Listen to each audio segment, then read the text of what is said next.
Meet Sénégal moom benn xew-xew bu ñuy amal foofu ci Paris ñoo ngi koy def les 18 ak 19 juin bii di ñëw muy xew-xew boo xam ne yàgg nañ ko di def bi mooy juróom-benneel yoon bi ñu koy def ndax at bu bis bu ne ñoo ngi koy def pour mën di wan sénégalais yi nekk ci bitim réew que ni mën nañoo investir seen dëkk maanaam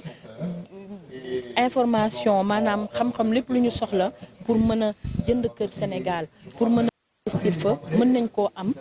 na ay nit yu ñëw di leen fekk si jox jumtukaay yëpp bi tax ñu mën a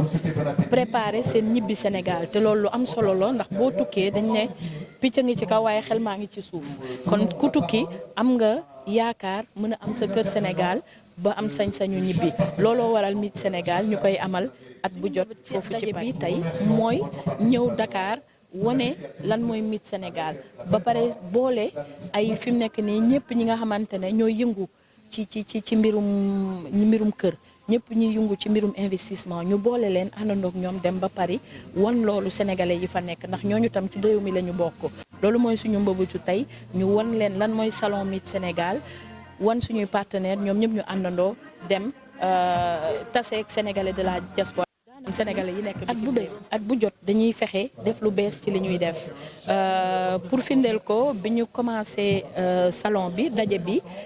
bi en 2016 lañ ko commencé ñu def ko Paris yàlla def ci liñ ci doon njort yëpp ñu am ko boobu mu weesu suñu njort ñu gis ne sénégalais yi kat luñ doon xaar la lu leen ñor la mbirum kër ñu ne kon at bu jot danañ fexe dem fekk leen fi ñu nekk du ñu yem ci Paris dong danañ dem fa ñu nekk muy Marseille muy Le Havre muy Rouen muy Belgique fu ne fekk nañ leen fa yóbbu fa ay promoteur yóbbu fa ay jaaykatu kër ay tabaxkatu kër sénégalais yi rafetlu ko saa yu ñu demee mu fees dell sénégalais yi rafetlu ko kon ñun at bu ne dañuy fexe indi lu bees loo xamante ne dina tax sénégalais yi ren ñu ne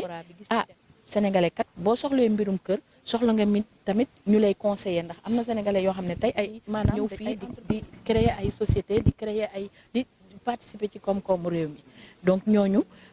tax nañu ubbi daje bi képp ku nekk sénégalais bépp société bépp kuréel bu nekk sénégalais nga xamante ne bëgg ngaa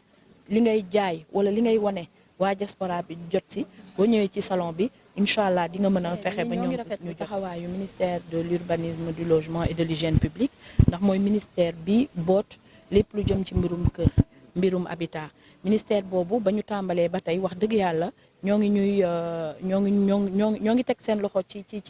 xew-xew bi ndaxte saa yu ñu leen woowee ñu ngi ciy teew daanaka at bu jot ministre bi mooy ñëw ubbi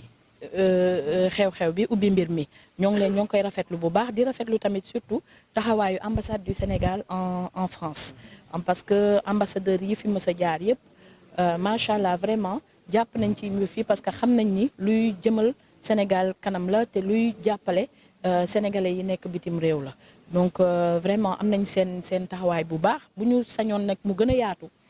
a yaatu maanaam agence yu bëri ñi yor promotion touristique bi ñi yor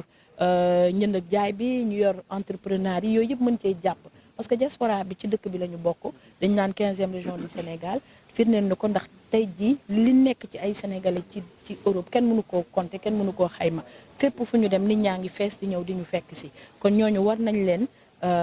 boole ci lépp luy jëm ci réew mi te defe naa événement yu mel nii xew-xew yu mel nii ci loolu la jublu